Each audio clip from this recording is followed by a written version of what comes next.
तो दोस्तों अभी जो है सर एग्ज़ाम दे के आ रहे हैं तो इनसे जानेंगे पेपर वगैरह कैसा रहा। हेलो सर, एग्ज़ाम कैसा रहा? सर मेरा पेपर सही रहा। मतलब अभी तक जो पेपर दिए हैं मैंने कई बार मेंस दे चुका हूँ मैं, तो थर्ड पेपर मेरा ज़्यादा ख़राब होता था, लेकिन इस बार लग रहा है कि सही हुआ है, अच्छा हुआ है, जैसा मैंने तैयारी थी उस हिसाब से सही हुआ है। सर अपना नाम और थोड़ा अपने पढ़ाई के बारे में बता दीजिए, कहाँ तक पढ़ाई? मेरा नाम प्रकाश चंद्र है और मैंने ग्रेजुएशन किया है केवल, और ग्रेजुएशन के बाद मैं तैयारी में लग गया था, लेकिन मैं असफल रहा हूँ अभी तक। मेरा ये चौथी बार मुख्य परीक्षा है, मतलब चौथा मेंस है मेरा। और मीडियम सर? मेरा हिंदी मीडियम है, और इसके बाद मेरा वो जो ऑप्शन सब्जेक्ट है वो हिस्ट्री है। सर मैं इसके लिए मतलब तैयारी वगैरह आप कहीं से कोचिंग वगैरह ज्वाइन किए थे या फिर खुद ही तैयारी कर रहे थे? यस सर, मैंने स्टार्टिंग में कोचिंग ली थी, प्री के लिए मैं अलग ली थी और मुख्य परीक्षा के लिए भी ली थी। लेकिन मतलब मेरा मानना है कि जो मुख्य परीक्षा की जो तैयारी थी वो कहीं ना कहीं मुझे सही गाइडेंस मिला नहीं सेंटर पे जिसमें मैंने तैयारी की थी वहाँ पर। तो मुझे लगा कि जो तैयारी है मुख्य परीक्षा की विशेष रूप से और ऑप्शनल की, तो वो खुद ही करनी चाहिए मुख्य परीक्षा की तैयारी। और जो मेरा ऑप्शनल है वो मैं मणिकांत सिंह सर से पढ़ा हूँ दिल्ली से, और ऑनलाइन में क्लास ली है, और मतलब ठीक पढ़ा हूँ, अच्छा है उनका सब्जेक्ट जो है। तो कहाँ से आप एग्ज़ाम देने आए हैं? मैं इस टाइम रहता तो ही प्रयागराज में हूँ, लेकिन रहने वाला बुलंदशहर डिस्ट्रिक्ट का हूँ मैं। बुलंदशहर जिला है मेरा, और यहाँ रह रहा हूँ मैं विगत करीब 5 वर्ष हो गए मुझे। अटेम्प्ट कौन सा आपका? मेरा ये अटेम्प्ट देखेंगे तो छठा अटेम्प्ट है मेरा, लेकिन मुख्य परीक्षा जो मैं देख रहा हूँ चौथी बार है। तो सर जैसे कि आप बता रहे हैं चौथी बार आप मुख्य परीक्षा देने आए, इससे पहले आपने जो है फिल्म्स भी दिया होगा तब यहाँ तक पहुँचे आप। तो फिल्म्स के बारे में थोड़ा स्ट्रेटजी बताइए। फिल्म्स की जो स्ट्रेटजी होती है वो यूपीएससी और पीसीएस में देखते हैं, सापेक्ष रूप से इसमें थोड़ी सहूलियत रहती है। इसमें क्वेश्चन नंबर एक बात तो है कि बहुत सारे क्वेश्चन रिपीट होते हैं, और जो हमें जो घटना चक्र होता है वो घटना चक्र बहुत ज़्यादा महत्व रहता है इस एग्ज़ाम में। प्री के लिए विशेष रूप से बहुत ज़्यादा रहता है। आप तैयारी करें सब्जेक्ट वाइज, सिलेबस में जितना दिया उसकी तैयारी करें, करंट अफेयर से अपडेट रहें, लेकिन जो घटना चक्र है उसको ना भूलें तो ज़्यादा अच्छा रहेगा। घटना चक्र मतलब बहुत सारे टाइप के आते हैं, किस तरीके? पुनरावलोकन घटना चक्र के आते हैं ना, हर सब्जेक्ट वाइज जो आते हैं, तो उसमें जो हिस्ट्री का हो गया, साइंस का हो गया, बहुत सारे क्वेश्चन बहुत रिपीट होते हैं उसमें, तो आप उसको सही से पढ़ सकते हैं। तो उसके अलावा जैसे कि हम करंट अफेयर की बात करें तो वो कहाँ से तैयार कर सकते हैं हिंदी में? तो करंट अफेयर के लिए कोई एक मैगजीन हो, मतलब मेरा मानना है कि मतलब न्यूज़पेपर पढ़ना एक अच्छी बात है, सब लोग पढ़ते हैं ना, लेकिन मैं नहीं पढ़ता, क्योंकि थोड़ा टाइम की बात रहती है और कुछ समझ में आ गया है कुछ दिन से। तो मैं एक मंथली मैगजीन लेता हूँ, और इस टाइम जो मैं लेता हूँ मैं क्रॉनिकल की मैगजीन लेता हूँ, क्रॉनिकल की मंथली मैगजीन लेता हूँ।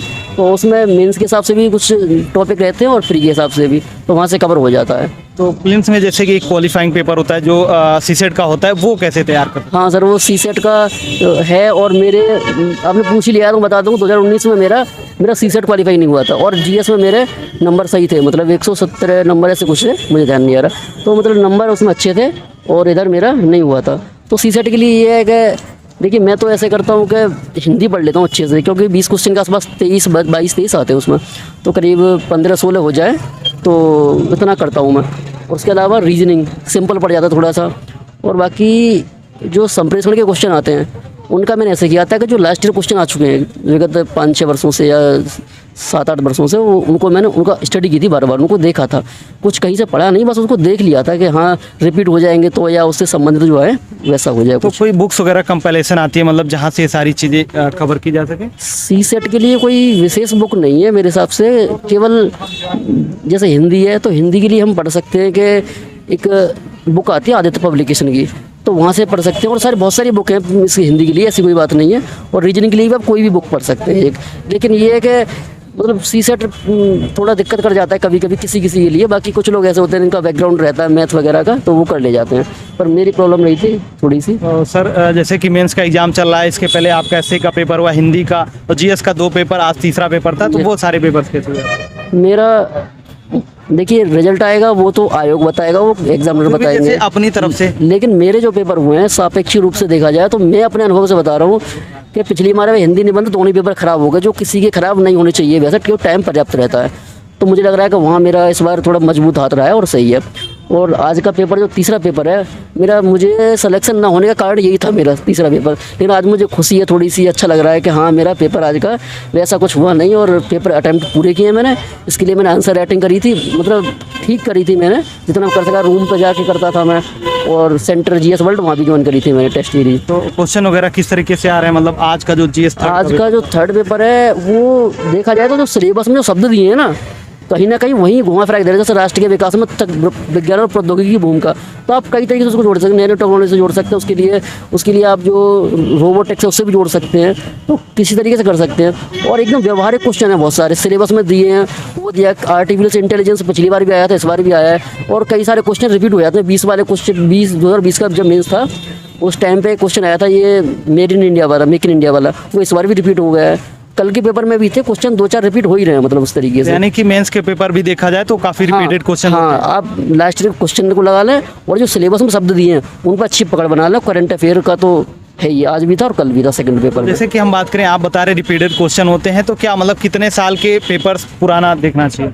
पीसीएस देखिए 2018 से स्टार्ट हुआ है पीसीएस के मामले में देखते हैं तो, लेकिन अगर यूपीएससी के भी कर लेते हैं ना साथ में तो ज़्यादा बेटर रहेगा, क्योंकि बहुत सारे क्वेश्चन वहाँ से क्वेश्चन वही पूछते हैं लेकिन उसकी लैंग्वेज सिंपल कर देते हैं, या फिर और तरीके से घुमा के पूछ सकते हैं। जैसे समावेशी विकास उनको पूछना है, समावेशी समृद्धि शब्द दे देंगे उसकी जगह पर, वित्तीय समावेशन पूछना है उसको उस तरीके से पूछ लेंगे, लेकिन वो पूछेंगे उसी चीज़ को जो हमें समझना है। तो सर एक चीज़ बता दीजिए, क्योंकि आंसर राइटिंग में बहुत सारे लोग को प्रॉब्लम होती है, तो कुछ आंसर राइटिंग के लिए आप टिप्स वगैरह बता सकते हैं? आंसर राइटिंग के लिए जो मैंने सीखा है अभी तक, जो मुझे बताया गया है और मैंने भी सीखा है, किया है, तो क्योंकि शब्द सीमा देखिए, जो स्टार्टिंग के 8 नंबर वाले क्वेश्चन होते हैं 125 शब्द होता है, सेकंड जो सेगमेंट स्टार्ट होता है उसमें 200 शब्द चाहिए होते हैं, लेकिन इतने शब्द पूरे करना थोड़ा चुनौती तो रहती है कहीं ना कहीं वो है। तो आप ऐसा कर सकते हैं, कुछ शब्द कम कर सकते हैं, लेकिन उसमें आपको एक इनोवेशन करना पड़ेगा कि उसमें फ्लो चार्ट और डायग्राम बना सकते हैं। और मैं सही बताऊं तो आज के पेपर में मुझे लग रहा है कि मैंने अधिकांश क्वेश्चन में लगभग सब में ये काम किया है मैंने, फ्लो चार्ट डायग्राम। हाँ, फ्लो चार्ट डायग्राम बनाया है, और मुझे सही भी लग रहा है, क्योंकि आज का पेपर बहुत डरा हुआ था मैं इस पेपर से, सही बताऊं तो, क्योंकि मेरे 3 साल से नहीं हो रहा है, तो उसमें एक बड़ा फैक्टर था ये। तो मुझे लग रहा है कि आज का पेपर सही हुआ है। और बाकी ये कि सिलेबस से ही आपको, सिलेबस और जो लास्ट ईयर क्वेश्चन है वो मुख्य है इसमें जो है। तो सर लास्ट में एक चीज़, क्योंकि आप काफ़ी टाइम तैयारी करें तो अनुभव कहीं ना कहीं है, तो मतलब जो नए तैयारी स्टार्ट करना चाहते हैं, इस फील्ड में आना चाहते हैं, तो उनको क्या चीज़ें मतलब स्टार्टिंग में ध्यान रखना चाहिए तैयारी के दौरान? देखिए, तैयारी के दौरान स्टार्टिंग में जब हम लोग इस फील्ड में आते हैं तो पहले हमें एक उसकी एक नॉलेज होनी चाहिए कि हम गलत दिशा में तो नहीं जा रहे हैं कहीं। देखिए, आप विज्ञान लिखा है सिलेबस में, तो कहीं आप ऐसा नहीं फिजिक्स और केमिस्ट्री के चक्कर में पड़ जाए, तो हमें एक गाइडेंस होना चाहिए अच्छा। और गाइडेंस आपके लिए देखिए, एक तो सबसे पहले देखा जो एग्जाम लास्ट ईयर पेपर हुए वो दे सकते हैं, सबसे अच्छा गाइडेंस है। और दूसरे नंबर जो सिलेबस कह रहा है, सिलेबस के अकॉर्डिंग चलना चाहिए हमें, ये चीज़ें। बाकी और कोई और मिल जाता कोई अच्छा एस्पिरेंट है पहले से कोई, तो वो बता सकते हैं अच्छा, लेकिन वैसे जो लास्ट ईयर क्वेश्चन है और जो सिलेबस है वो आपके लिए सबसे पहले रखने चाहिए और देखना चाहिए। आपको पता लग जाएगा कि करंट अफेयर के भी क्वेश्चन कहाँ से आ रहे हैं। अगर आप 5 साल की स्टडी कर लेंगे क्वेश्चन, तो आपको लग जाएगा कि आगे क्वेश्चन कहाँ से बन सकते हैं, यही पता चल जाएगा। तो करंट अफेयर आपको पूरा नहीं पढ़ना पड़ेगा, जो सही है वही पढ़ना पड़ेगा। तो तैयारी के दौरान इंटरनेट जो होता है वो कितना हेल्प करता है? तैयारी के दौरान इंटरनेट, देखिए यूट्यूब पर बहुत सारी चीज़ें रहती हैं, और करंट अफेयर वगैरह जैसे कुछ चीज़ें समझने के लिए जीएस का भी होता है, तो हमें वहाँ थोड़ी सावधानी बरतनी है कि थोड़ा वो जो प्रासंगिक चीज़ें हैं, जो ज़रूरतमंद चीज़ें हैं, उनको पढ़ा जाए। बाकी ऐसा नहीं कि कुछ गलत दिशा ना भटक जाए, बस इतना ध्यान रखना चाहिए हमें जो है। क्योंकि मैं भी कभी कभी देख लेता हूँ, अब तो उतना नहीं है, लेकिन पहले मैं देखता था, तो हम भटकना नहीं चाहिए, बस मेरा कहने का मतलब ये है। उसका सहारा ले सकते हैं, कुछ जैसे लोग दूरस्थ क्षेत्रों में रहते हैं, बेचारे यहाँ तक नहीं आ पाते हैं, तो उस हिसाब से यूट्यूब आजकल बहुत अच्छा एक प्लेटफॉर्म है मेरे हिसाब से, और वहाँ से बहुत सारी चीज़ें सीखी जा सकती हैं। बहुत सारे लोगों ने वीडियोज़ बना रखी है, प्ले लिस्ट बना रखी है, पूरे इतिहास का इतिहास है ना, तो उस तरीके से उसका फ़ायदा उठाया जा सकता है।